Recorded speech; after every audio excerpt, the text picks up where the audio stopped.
오늘 우리에게 주시는 하나님 말씀 누가복음 18장 9절부터 14절. 누가복음 18장 9절에서 14절. 신약 126쪽에 있습니다. 누가복음 18장 9절에서 14절까지 말씀입니다.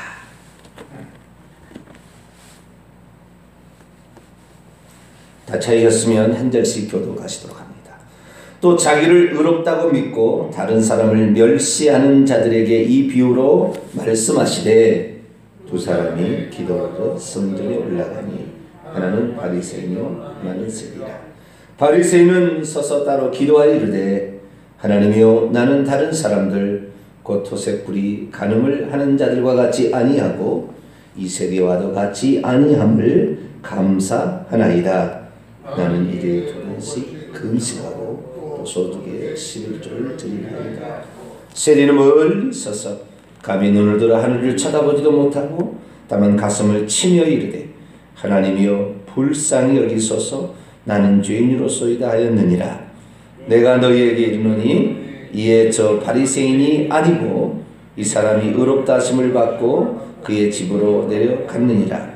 무릇 자기를 높이는 자는 낮아지고 자기를 낮추는 자는 높아지리라 하시니라. 아멘. 기도하겠습니다. 하나님 감사합니다.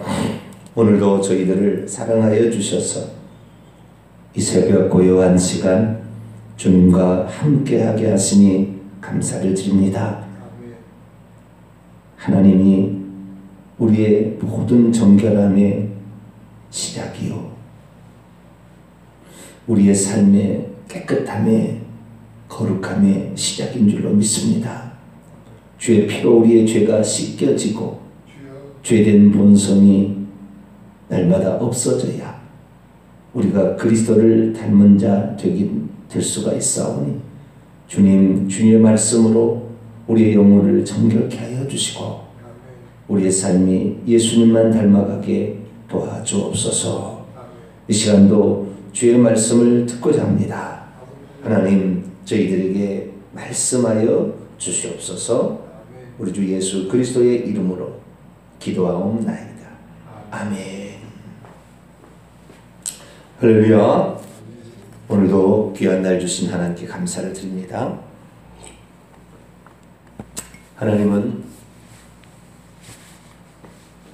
우리가 믿음을 갖기 원하지만 누구나 다 믿음을 갖지 못하잖아요. 하나님은 우리가 구원 얻기를 원하지만 누구든지 구원 얻을 수는 없습니다. 하나님은 우리가 회개하기를 원하지만 모두가 다 회개하지는 않습니다. 하나님은 우리 모두가 기도하기를 원하지만 모두가 다 기도의 자리에 나오지는 않습니다. 어떤 사람이 되어야 되겠는가? 우리는 주님이 원하시는 그곳에 있는 저 여러분 되시길 바랍니다. 그것이 믿음이에요. 하나님이 원하는 걸 알지만 그 자리에 없는 사람을 믿음이 있다 말하지 아니하고, 하나님이 원하는 그곳에 있는 사람, 그 사람이 믿음 있는 사람이고 그 사람이 구원받을 사람이겠죠. 우리는 항상 주님 쪽에 붙어 있게 되기를 간절히 바랍니다. 오늘 우리가 읽었던 말씀은 예수님께서 기도에 관한 어떤 사람의 기도가 응답되고 어떤 사람의 기도는 응답되지 않는가, 그 비유를 들은 말씀에 나오는 이야기입니다. 그런데 이것을 칭의라는, 의롭다함을 입는 칭의라는 그런 관점에서 이 본문을 보게 되면 놀라운 발견을 하게 되는 것이죠. 보통 사람들이 갖고 있는 칭의는 다 사도 바울이 말하는 칭의입니다. 바울 신학이죠. 우리는 의롭지 못하지만 예수 그리스도의 속죄로 말미암아 우리를 의롭다 하실 그 하나님을 믿음으로 우리가 그리스도의 의의를 전가받아 의롭다 칭함을 받는다 라는 그러한 생각입니다. 그런데 지금 제가 한 말은 하나도 틀린 말이 없어요. 그런데 좀 더 들어가면 그때부터 틀린 겁니다. 어떻게 여기까지는 맞는 얘기예요. 근데 어떻게 틀리게 얘기하느냐. 지금도 틀린 얘기를 제가 해볼게요. 그렇습니다. 하나님은 거룩하시고 하나님이 사람이 되어 오셔서 십자가의 죽으심으로 우리의 죄를 대신하여 죄의 죽으심으로 그 피값으로 우리의 죄를 다 속량하셨습니다. 그래서 누구든지 예수 그리스도를 믿는 자는 칭의를 얻습니다. 비록 우리가 오늘날을 살아가면서 죄를 짓고 또 내일 죄를 진다 할지라도 예수 그리스도를 믿게 되면 우리는 의롭다함을 얻을 것입니다. 이렇게 얘기합니다. 이건 틀린 거예요. 먼저 말하는 것은 성경에 있는 말을 그대로 인용했다면 두 번째 말은 좀 보탰습니다. 왜냐하면 그 보탠 말이 뭐냐? 지금도 죄를 짓고 있고 앞으로도 죄를 짓나 할지라도 우리는 예수님만 믿고 있으면 의롭다함을 얻습니다. 이 말이 틀린 말이에요. 완전히 틀린 말은 아닙니다.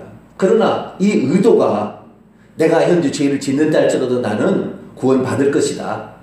내가 죄인이라 할지라도 나는 구원받을 것이다. 라는 평안한 마음을 주게 만들어요. 평안한 마음을. 예수님이 말씀하셨던 칭의는 그게 아니에요. 그게 아니에요. 예수님은 그 내면의 속을 들여다보면서 얘기하셨어요. 아까 얘기한 것은 겉에서 표현되는 어떤 것만 말하는 거예요. 근데 예수님은 내면에 말하는 걸 얘기했다 이 말이에요.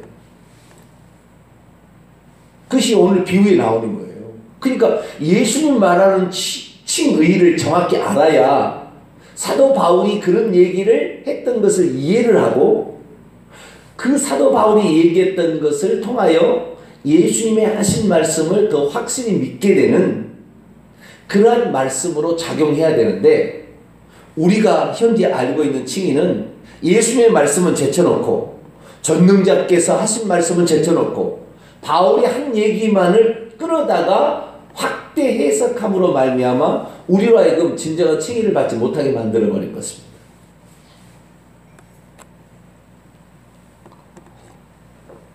결정적인 걸 얘기할게요. 사도 바울이 말하는 칭의는 회개가 안 들어있습니다. 회개 없이도 회개 안 해도 예수만 믿으면 칭의를 받는다고 말하고 있는 것입니다. 이것은 제가 확대해서 얘기한 거예요. 사도 바울이 그렇게 얘기 안 했지만 정확한 것을 예수님의 관점에서 사도 바울의 말을 표현하면 그런 것입니다. 회개 없는 믿음을 칭의라 얘기하는 거예요. 이것은 예수님의 관점에서 제가 확대한 해석입니다. 사도 바울은 그렇게 얘기하지 않았습니다. 그러나 그렇게 해야만이 정확히 사도 바울이 한 얘기가 우리의 것이 되어서 유효하게 되는 거죠. 오늘 읽었던 이 바리새인의 기도와 세리의 기도는 우리에게 크게 두 가지 사실을 알려줍니다. 두 가지 사실을. 그것은 우리의 구원에 관한 진리인데요. 이 구원을 어떻게 받느냐? 더 나아가서는 천국에 어떻게 들어가느냐의 그 첫 출발이 칭의인데 이 칭의가 어떻게 되어서 우리가 구원까지 연결되느냐라는 사실에 대단한 영적 진리를 가르쳐 줍니다. 두 가지를 가르쳐 주는데 하나는 뭐냐? 행함으로 구원받는 것은 아니다. 이걸 가르쳐 주는 것이고 두 번째는 회개 없이는 구원받지 못한다. 이거 두 가지를 딱 가르쳐 주는 거예요.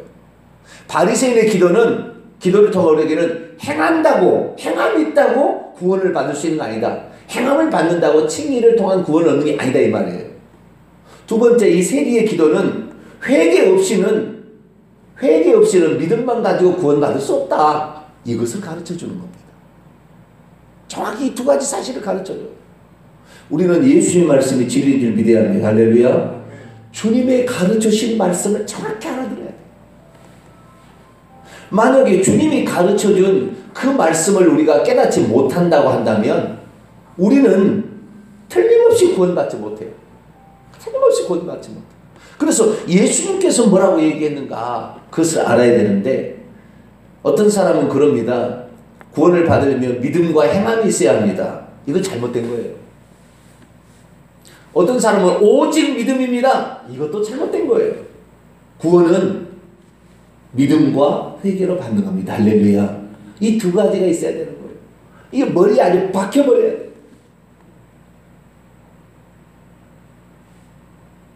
종교개혁자들이 종교개혁을 한다고 또 오직 믿음 주장했거든요. 그래서 오직 믿음이 다 된 줄 알아. 내가 죄를 지어도 나는 구원 받을 줄 아는 거예요. 아니에요. 구원 받을 수 없어요. 자신의 죄를 처리하지 못하는 한 구원 못 받아요. 그 죄를 처리하는 방법이 예수님을 믿는다고 되는 것이 아니라, 예수님을 믿는다는 것은 우리가 죄를 용서받을 수 있는 근거를 확보하는 것이고, 우리의 입술로 우리의 마음으로 자신의 죄를 자백하고 회개하고 애통해하며 다시는 그 죄를 짓지 않고 결단해서 그 죄하고 싸우고 그 죄하고 같이 살지 않도록 나는 우리 주님과 이제부터 살아갑니다. 성령의 인도를 따라갑니다 하면서 몸부림치면서 가다가 그래도 안 되면 또 회개하고 이렇게 하는 과정 속에서 구원을 얻어가는 것이죠. 그래서 예수님이 가르쳐준 칭의론을 정확히 알아야 합니다. 예수님은 누구였느냐? 신구약 성경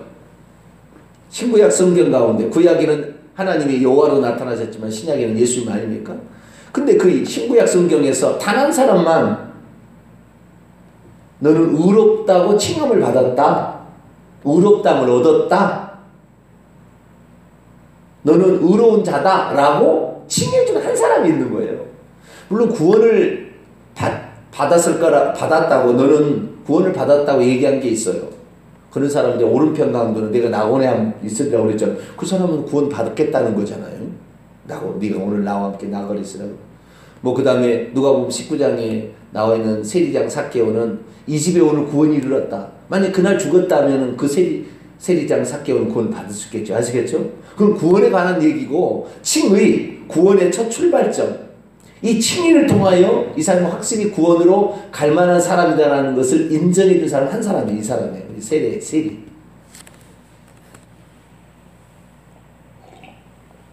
그렇다면 이 세리는 어떻게 의롭다 하심을 받았을까요? 굳이 나눠서 보면 세 가지고요. 딱 두 가지입니다. 근데 굳이 나눠서 보면 세 가지입니다.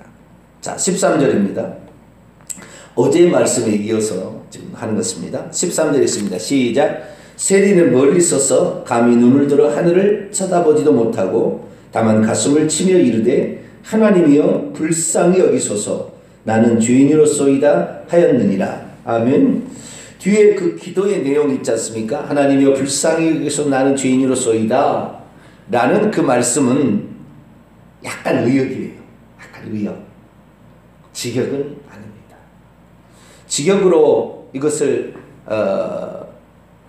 해석한다면 이 죄인을 좀 직역에 가까운 해석을 성경의 번역본을 보면 이 죄인에게 자비를 베풀어 주십시오. 이 죄인을 불쌍히 여겨 주십시오. 이 죄인에게 긍휼을 베푸소서. 이렇게 번역되어 있어요. 좀 더 가까운 번역. 근데 직역은 뭐냐? 하나님이여 죄인인 나가 들어가 있어요. 분명하게. 하나님이여 죄인인 나. 그 죄인이라고 나오고 동격입니다. 죄인인 나를 뭐뭐해 주십시오. 이래요. 그 해석은 두 가지가 될 수 있어요. 뒤에 뭐뭐해 주십시오는 두 가지가 되는데 그건 좀 더 얘기하고요.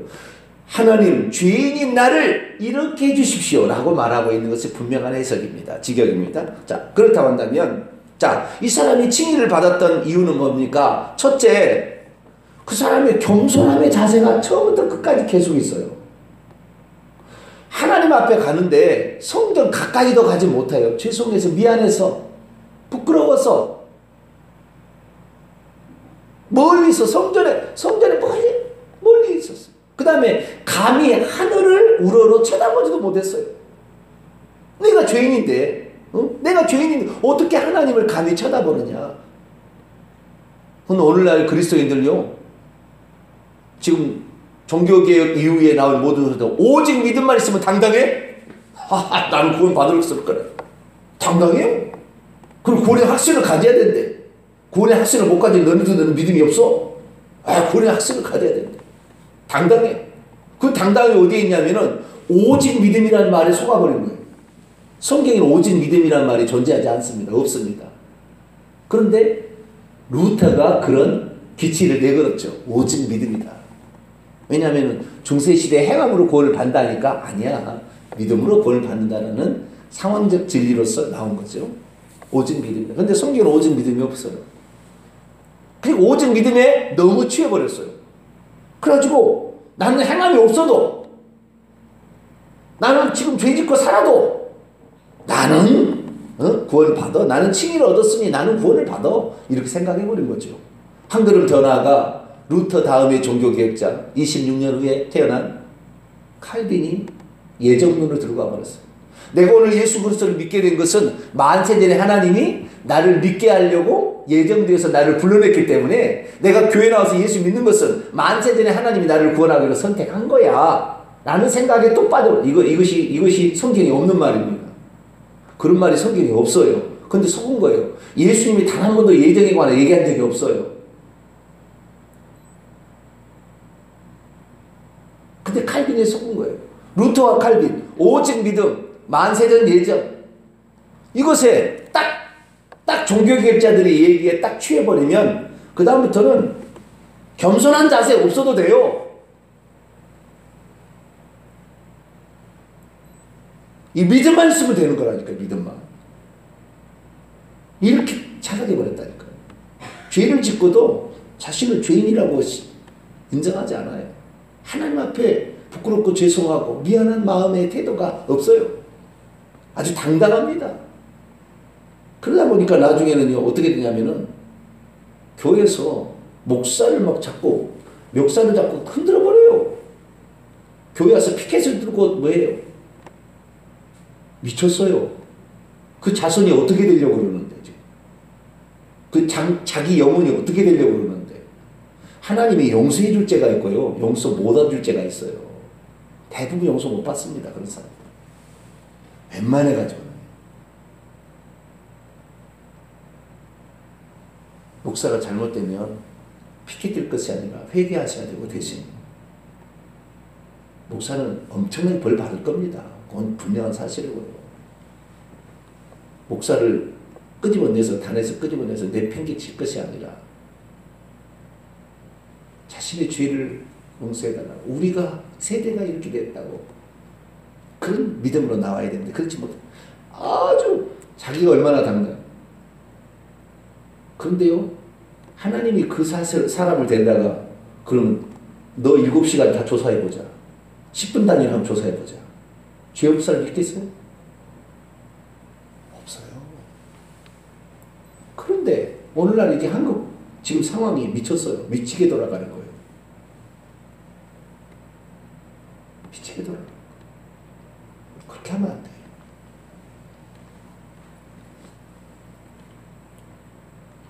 당당한 것이 아니에요. 당당해서 안 돼요. 항상 나도 죄입니다. 그렇다면 그러겠죠. 그럼 죄인을 어떻게 붙잡냐고. 하나님이 다 아셔요. 내가 걱정 안 해도 하나님 다 아실 일이에요. 하나님이 심판장이잖아요. 내가 심판장이 아니잖아요. 우리는 모세의 말이 정죄하고 하나님이 심판한다는 알지, 우리가 하나님이 되려고 하지 마세요. 우리는 다만 내 할 도리 하겠습니다. 그런 겸손한 자세 갖게 되길 바랍니다. 이 바리새인은 얼마나 당당했는지, 나 이것도 하지 말라는 건 나 이거 안 하고 살았습니다. 하라는 건 나 이거 하고 살았습니다. 더 하고 살았습니다. 내가 얼마나 당당한지. 행위로 없다면 받지 못해요. 그 행위로 그 사람 주님 인정하지 않았으면 그 지옥 간 거예요. 행위가 어려우면 얼마나 어렵겠어요. 주님 다만 할 것을 한 것뿐입니다. 이렇게 겸손해지길 바랍니다. 그리고 이 세리처럼 겸손한 자세가 있어야 돼요. 이것은 이제 보조적인 것이고 두 가지 핵심이, 하나는 뭐냐면 죄인인 내가 죄인이라는 사실을 철저히 깨닫는 거예요. 아는 거예요. 이것이 안 되면, 내가 죄인이라는 것이 안 통하면은 내가 뭐가 더 죄인이야. 자, 감옥에 간 놈이나 죄인이지. 이리 생각하면 이 사람은 천국 못 가는 거예요. 자신의 죄가 어떤 죄이냐? 하나님 앞에 비춰봤을 때 죄인이고요. 생각이 더러운 것도 죄인 거예요. 구약에는 생각까지 말까지 죄라고 말하기가 좀 곤란한 게 많아요. 그러나 행동만을 좀 많이 죄라고 많이 판단하는 편입니다. 다는 아니지만. 그러나 예수님은요. 말까지 네가 라가 미친놈 그러면은 너 지옥불에 던진다겠고요. 마음에 이미 가늠한 생각만 했어도 가늠한 거라고 얘기해버렸다고요. 그러니까 하나님 앞에지 이런 것은 감옥 갈 죄가 아니잖아요. 내가 남의 여자 보고 가늠한 생각했는데 그게 어떻게 가늠입니까? 아니지. 행동으로 범하지 않았으니까. 그렇지만 예수님은 그렇지 않다는 거예요. 우리의 부패된 본성. 여기서 죄인이라는 것은 죄를 지어서 죄이기보다는 내가 그 부패한 본성을 갖고 있어서 하나님 앞에 서면 나는 더러워서 도저히 하나님 앞에 서 있을 수가 없는 존재입니다. 라는 그런 생각을 갖는 거죠. 이것이 없는 사람, 이 생각이 없는 사람. 죄인인 내가 죄인이다. 다른 것이 죄인이 아니라 내가 죄인이다. 죄를 짓지 않고 있어도 나의 죄된 본성은 아직 드러나지 않았을 뿐이지 드러나기만 하면 나도 죄를 지을 것이다. 그러니 주여 저는 죄인이다라고 고백할 수밖에 없잖아요. 그런 마음이 없는 사람은 칭의를 못 받아요. 근데 오늘날 종교개혁 이후에 오직 믿음과 예정론에 딱 빠진 사람은 예수 내가 믿고 있으니 설령 내 죄가 있고 더러워도 예수님의 의의 옷을 나에게 입혀줬다. 그래서 날 속은 더럽지만 예수 그리스도의 이 의의 옷으로 나는 덮여졌으니 주님이 나를 의롭다고 칭해 줄 것이다. 할렐루야 아멘. 그러고 가고 있다니까요 지금.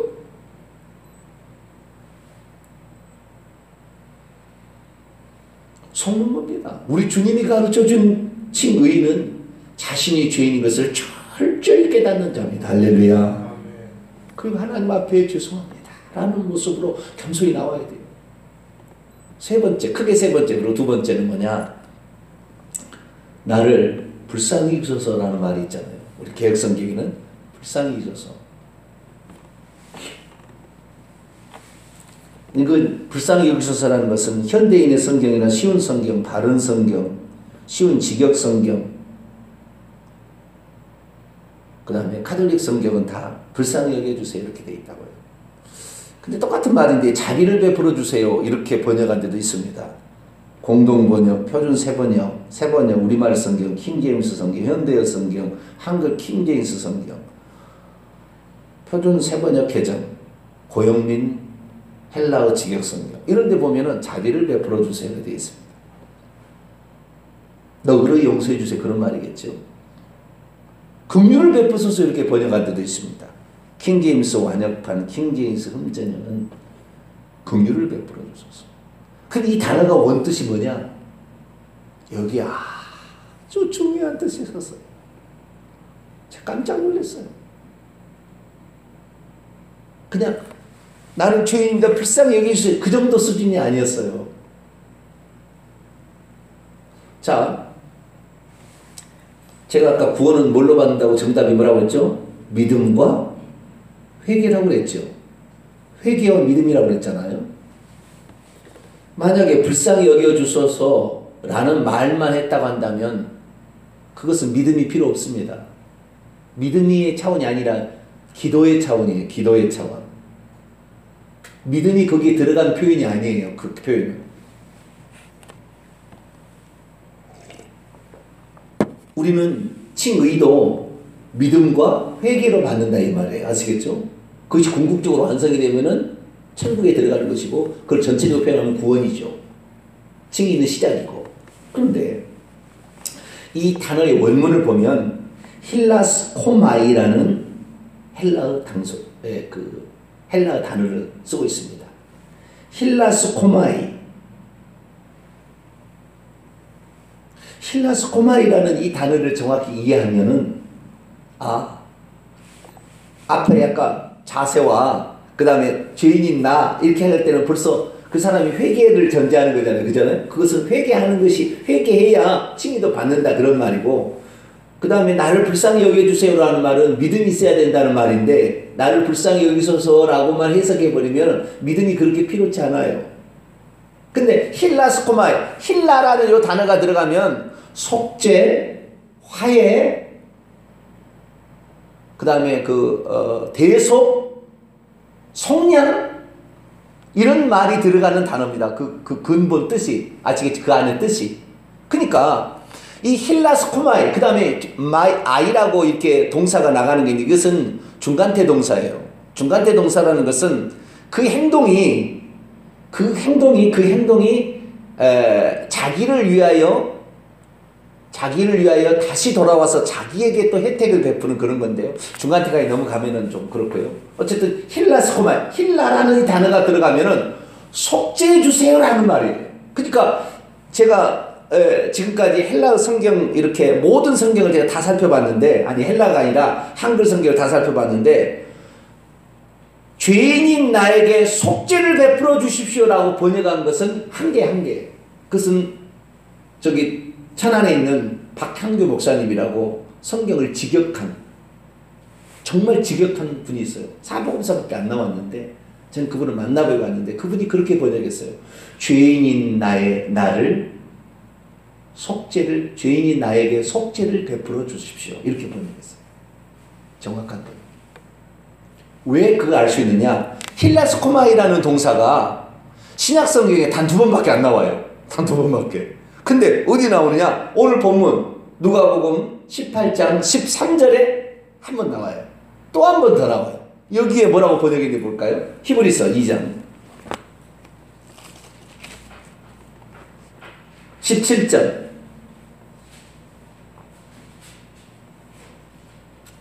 히브리서 2장 17절입니다. 같이 읽습니다. 시작. 그러므로 그가 범사에 형제들과 같이 되심이 마땅하도다. 이는 하나님의 일에 자비하고 신실한 대제사장이 되어 백성의 죄를 속량하려 하심이라. 이 속량하려 하심이라는 말이 힐라스코마이라고 되어 있어요. 속죄하려 함이라. 대속하려 함이라. 아시겠죠? 그러니까 지금 이 세리의 기도의 내용은 뭐냐면 믿음이 엄청 들어가 있는 거예요. 그냥 불쌍히 여겨주세요. 자비 베풀어 주세요. 거지가 그다가 나를 불쌍히 여겨주세요. 자비를 베풀어 주세요. 아니면 말고 이런 이거잖아요. 자비를 베풀어 주세요. 불쌍히 여겨주세요. 뜻이 그렇다 이 말이에요. 거지가 나를 불쌍히 여겨주세요. 돈 좀 주세요. 근데 안 주면 말고 주면 감사하고 이런 거예요. 아시겠죠? 근데 속죄를 베풀어 주셔야 말은 그런 말이 아니에요. 안 해주면은 안 해주는 상관없고 주면 좋고가 아니라 당신이 아니고서는 내 죄를 용서받을 길이 없습니다. 나는 그 말이에요. 지금 당신이 아니면 내가 속죄받을 수 있는 이 죄를 용서받을 길이 없으니 나는 여기서 주님으로부터 속죄를 받자면 나는 나갈 수가 없어요. 여기서 속죄를 받아야 됩니다. 나는. 그러나 나는 죄인인데 내가 어떻게 속죄를 달라고 얘기합니까? 그래서 나를 불쌍히 여겨주세요. 그런 뜻이에요.